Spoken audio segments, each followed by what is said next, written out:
Alright, boys and girls, now we're just going to take a quick look at the build that we used for that run. We're going to take a look at some of the things that have changed, because pretty much this is overall, I'd say, the same build that I've had on my Sheshar in the past, but with a couple of changes.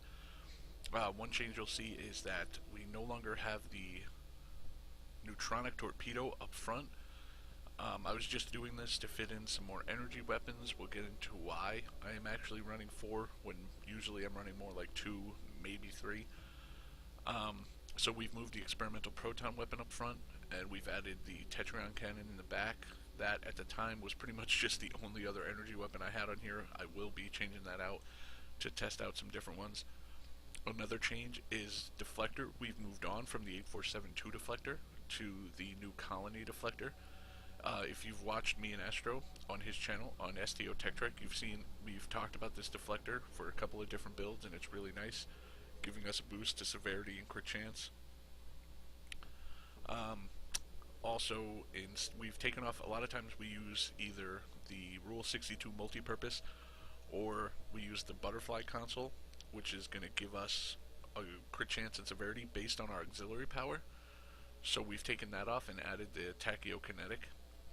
Why we've done that is because we're actually running auxiliary to emergency battery. So one thing you've noticed with our power levels here, it used to be energy weapon down, because you don't really need a lot of, all you need is one power and weapons to be able to fire projectiles.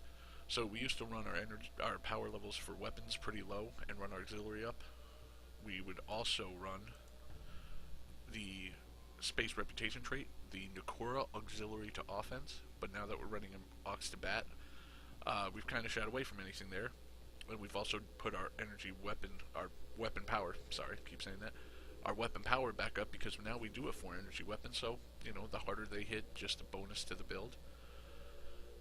As you could see, for our duty officers here, we do have 2 technicians. That has changed out, and we used to have 3 projectile weapon officers. Now we're only running 2, one of the Sardis crits, one of the chance to stack crit severity buff, and then I think we used to run a con officer to take down tactical team, but now our aux to bat build with our technicians is usually helping us with our cooldown, so that's nice. Another thing is we've taken off weapon system synergy for cold-hearted. Cold-hearted is another thing we talked about on Tech Trek, and I talked about it in my review of the new Breen Raider. It's the trait from that ship, from the Winter Event ship. So essentially, when you're firing energy weapons, when you activate either auxiliary to emergency battery or any pilot ability, you're getting a stack of cold-hearted. This can stack up to 5 times. We have seen the stacks go up to 5 in a really short amount of time, so it's nice. So you're essentially getting negative 9.1 flight speed times 5 if you got all 5 stacks, negative power, but the big one obviously here, the negative 10 all damage resistance. It's like having another beta 3 when you have all 5 stacks, so that's really nice. And then another one, which is from the Amari class, the reverberation trait, which is something that since I've gotten back in, I put on my Torp boat. It's really nice when firing projectile weapons, 10% chance of applying reverberation.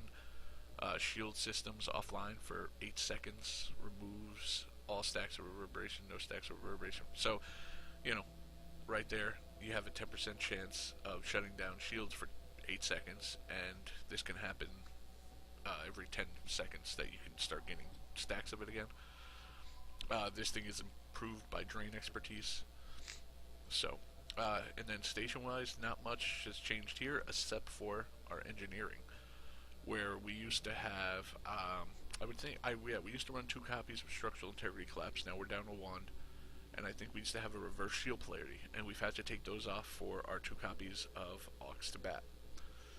So overall, that was a really nice run. I was lucky enough to have somebody in there who was taking the threat, so that made it really easy. One of the other quick changes, I was running anchored, but other than that, not too much changed from what we normally do. Just had a nice run. It all came together there. My piloting was decent and had a good team with me, so got some good RNG. If you guys have any questions about the build or anything about these Torp builds in general, leave a comment below, like and subscribe. Have a good one.